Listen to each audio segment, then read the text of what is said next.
ദിബ quiz 2024 sub ജില്ലാ തലം അവസാന തയ്യാറെടുപ്പ്. കേരളത്തിലെ ആദ്യ റോബോട്ടിക്സ് പാർക്ക് നിലവിൽ വരുന്നത് എവിടെയാണ്?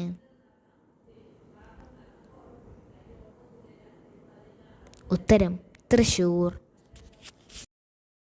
മനുഷ്യനെ ബഹിരാകാശത്ത് നടത്താനുള്ള ആദ്യ സ്വകാര്യ ദൗത്യത്തിൻ്റെ പേരെന്താണ്? ഉത്തരം പൊളാരിസ് ഡോൺ. ഇലോൺ മസ്കിൻ്റെ ബഹിരാകാശ കമ്പനിയായ സ്പേസ് എക്സ് ആണ് ദൗത്യം വിക്ഷേപിച്ചത്. കോടീശ്വരനും വ്യവസായിയുമായ ജാരദ് ഐസക് മാന ആണ് പൊളാരിസ് ഡോൺ ദൗത്യസംഘത്തിൻ്റെ കമാൻഡർ. മുൻ US വ്യോമസേനാ pilot Scott Poteet, SpaceX എഞ്ചിനീയർമാരായ സാറ ഗിൽസ്, അന്ന മേനോൻ എന്നിവരാണ് പൊളാരിസ് ഡോണിലെ മറ്റംഗങ്ങൾ. ലോകത്തെ ഏറ്റവും ഉയരം കൂടിയ രണ്ടാമത്തെ കെട്ടിടമാകാൻ ഒരുങ്ങുന്ന ബുർജ് അസീസി നിർമ്മിക്കുന്നത് എവിടെയാണ്? ഉത്തരം ദുബായ്. 2024 അന്താരാഷ്ട്ര ക്രിക്കറ്റിൽ നിന്നും വിരമിച്ച ഇന്ത്യൻ ക്രിക്കറ്റ് താരം ആരാണ്? ഉത്തരം ശിഖർ ധവാൻ. ഇന്ത്യയിലെ ഏതു നഗരത്തിലാണ് ഗൂഗിളിൻ്റെ AI ലാബ് നിലവിൽ വരുന്നത്? ഉത്തരം ചെന്നൈ. ക്രൊയേഷ്യയിലെ ഇന്ത്യൻ സ്ഥാനപതിയായി നിയമിതനായ മുൻ ഇന്ത്യൻ തെരഞ്ഞെടുപ്പ് കമ്മീഷണർ ആരാണ്?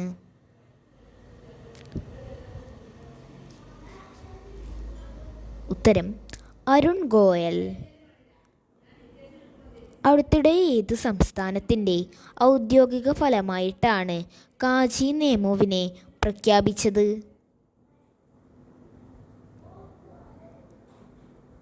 ഉത്തരം ആസം. ഏഷ്യയിലെ ആദ്യ കാർബൺ നെഗറ്റീവ് ദേശീയോദ്യാനമാകുന്ന കേരളത്തിലെ ദേശീയോദ്യാനം ഏത്? ഉത്തരം ഇരവികുളം ദേശീയോദ്യാനം. 2024 സെപ്റ്റംബറിൽ അന്താരാഷ്ട്ര ബഹിരാകാശ നിലയത്തിൽ നിന്ന് ഭൂമിയിൽ തിരിച്ചെത്തിയ ബോയിങ്ങിൻ്റെ പേടകം ഏതാണ്? ഉത്തരം സ്റ്റാർ ലൈനർ. ഇന്ത്യ തദ്ദേശീയമായി നിർമ്മിച്ച തേജസ് യുദ്ധവിമാനം പറത്തുന്ന ആദ്യ വനിതാ പൈലറ്റ് ആരാണ്? ഉത്തരം മോഹന സിംഗ്. ഇന്ത്യയിലെ ആദ്യത്തെ ഡിജിറ്റൽ ഭാഗ്യക്കുറി അവതരിപ്പിച്ച സംസ്ഥാനം ഏതാണ്? ഉത്തരം മേഘാലയ. ഈ ഡിജിറ്റൽ ലോട്ടറിയുടെ പേര് ഈസി വിൻ എന്നാണ്.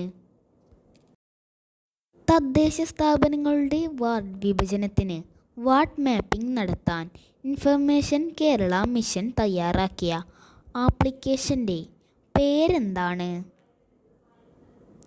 ഉത്തരം ക്യൂ ഫീൽഡ്.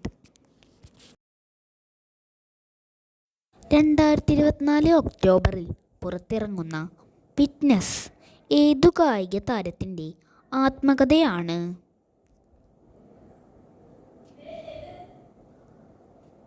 ഉത്തരം സാക്ഷി മാലിക്. ഈയിടെ വ്യോമസേന ഉപമേധാവിയായി ചുമതലയേറ്റത് ആരാണ്?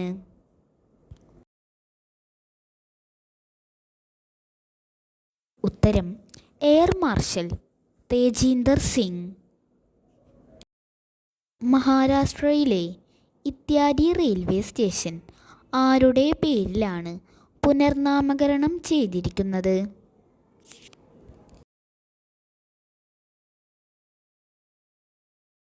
ഉത്തരം സുഭാഷ് ചന്ദ്രബോസ്. കേന്ദ്രമന്ത്രിസഭ അംഗീകരിച്ച ഒരു രാജ്യം ഒരു തിരഞ്ഞെടുപ്പ് എന്ന പദ്ധതി പഠിക്കാൻ നിയോഗിച്ച സമിതിയുടെ അധ്യക്ഷൻ ആരാണ്?